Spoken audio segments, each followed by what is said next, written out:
Imagine crossing the United States in just 2 hours instead of 6. From New York to London in under 4 hours. This isn't science fiction, it's the promise of supersonic flight.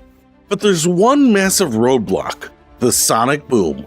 That thunderous crack you just heard is why we don't have commercial supersonic flight over land. It's annoying, startling, and in some cases damaging. But what if I told you that two different groups are racing to solve this problem right now, and they're taking completely different approaches? In one corner, we have Boom Supersonic's Overture, a sleek commercial jet that's trying to work around the sonic boom problem. In the other corner, NASA's X-59, a weird-looking experimental aircraft designed to transform that boom into a gentle thump. The future of air travel depends on who gets it right: the problem of the sonic boom. Let's break down what a sonic boom actually is. When a plane flies, it pushes air molecules out of the way. Those molecules bump into other molecules, creating pressure waves, what we call sound waves. These sound waves travel at the speed of sound, about 767 miles per hour at sea level. When a plane flies slower than sound, these waves spread out in all directions. But when a plane goes faster than sound, what we call supersonic, it's actually outrunning its own sound waves. The pressure waves can't get out of the way fast enough, so they pile up. This creates a cone of pressure waves behind the plane. When this cone of compressed energy passes over you on the ground, you hear that distinctive boom. It's not just a one-time event when a plane breaks the sound barrier. The boom continues the entire time the plane flies supersonic, sweeping behind it like a giant invisible broom. Back in the 1960s, when the US government tested supersonic flights over Oklahoma City, people were not happy. Windows cracked, residents complained about being startled, and sonic booms even caused plaster to fall from ceilings. This led to a ban on supersonic flight over land in the United States in 1973, a ban that's still in place today. This rule severely limited the famous Concorde supersonic airliner, which flew from 1976 to 2003. It could only go supersonic over the ocean. That meant most routes weren't worth flying, and the economics just didn't work out in the long run. Boom Supersonic's approach: going around the problem. So how is Boom Supersonic planning to bring back commercial supersonic travel? Well, to be blunt, they're not actually getting rid of the sonic boom. They're finding a way to prevent it from bothering people on the ground. Their plan includes three main flight modes. First, flying at Mach 0.94, just below the speed of sound when over populated land. Second, flying at full speed, Mach 1.7 or 1,304 miles per hour when over oceans. And third, something they call boomless cruise for certain overland sections. In February 2025, Boom announced something called boomless cruise.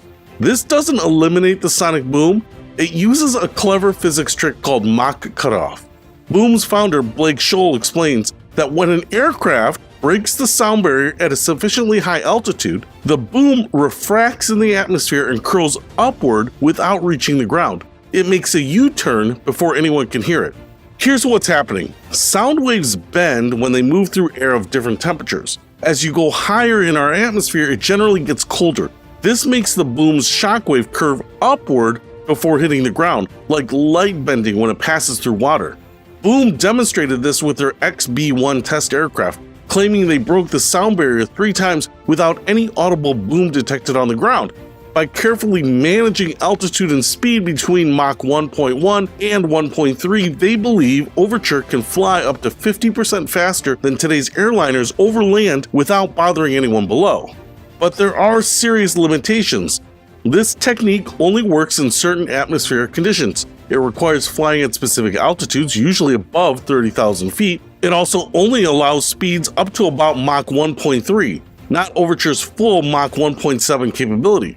And most critically, the Overture would still create a full sonic boom when flying at its top speed over water.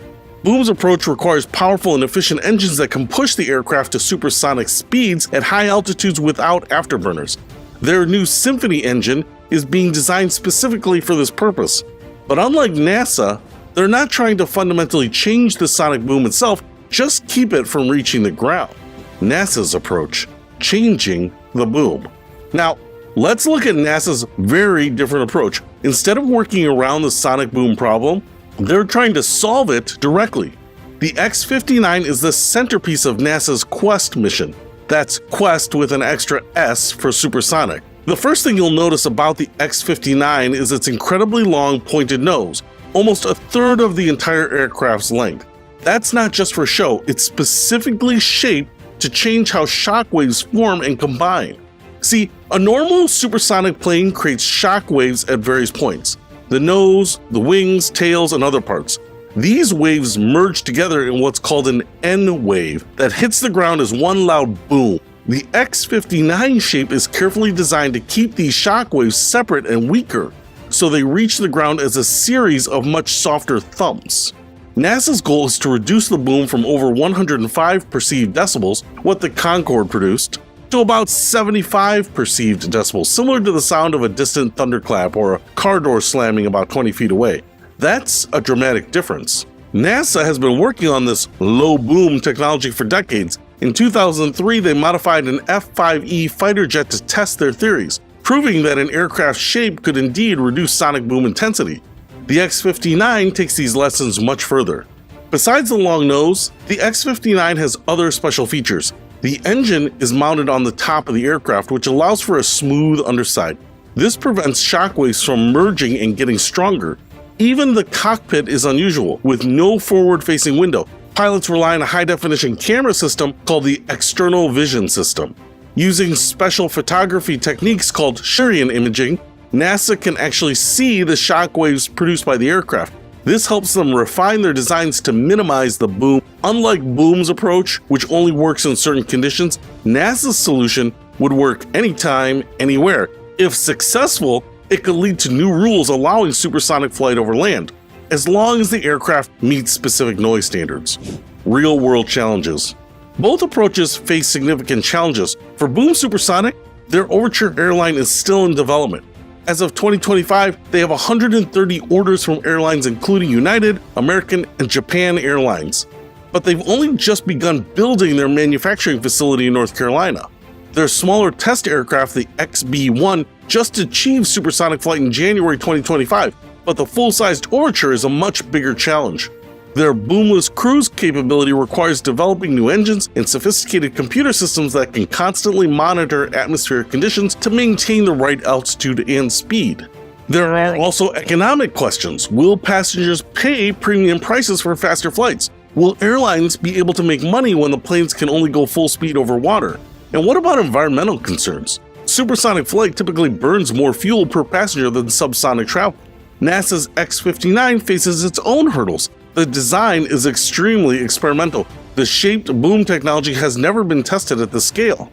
While computer models and wind tunnel tests look promising, real-world conditions might be different. NASA plans to conduct flights over several U.S. communities to gather data on public relations to the quiet thump. These tests wouldn't even begin until late 2025 at the earliest. There's also a question of timelines. Boom aims to have Overture carrying passengers by 2030. NASA isn't building a commercial aircraft at all. The X-59 is purely a test vehicle to gather data. Commercial aircraft using NASA's technology might not appear until the 2030s. The broader implications. So, why does this all matter? Beyond just faster flights, supersonic travel could fundamentally change how we connect globally. Business trips that currently require overnight stays could become day trips.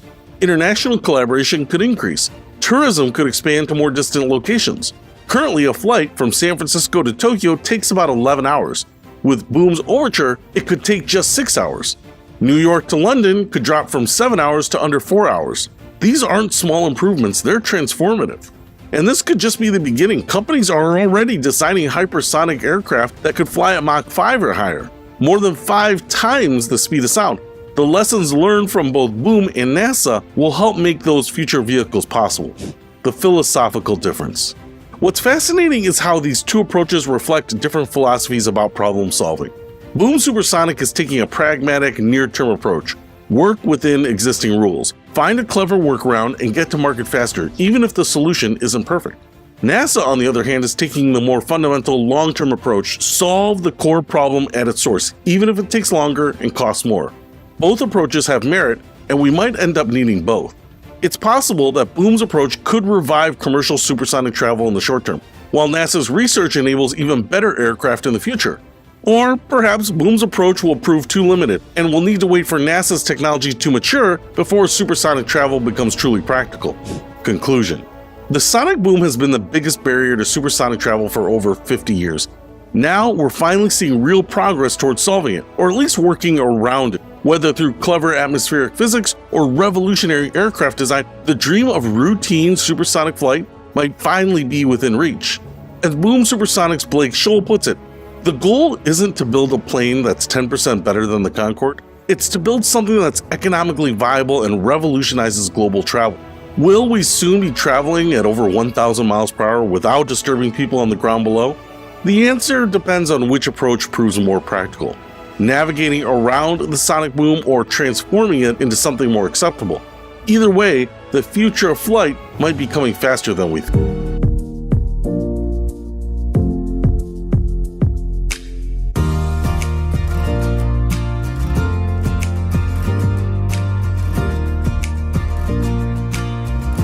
The S is for super, the U is for unique, the P is for perfection, and you know that we are freaks. The E is for exotic, and the R is for raps. So tell those nosy people just to stay the hell back, supersonic.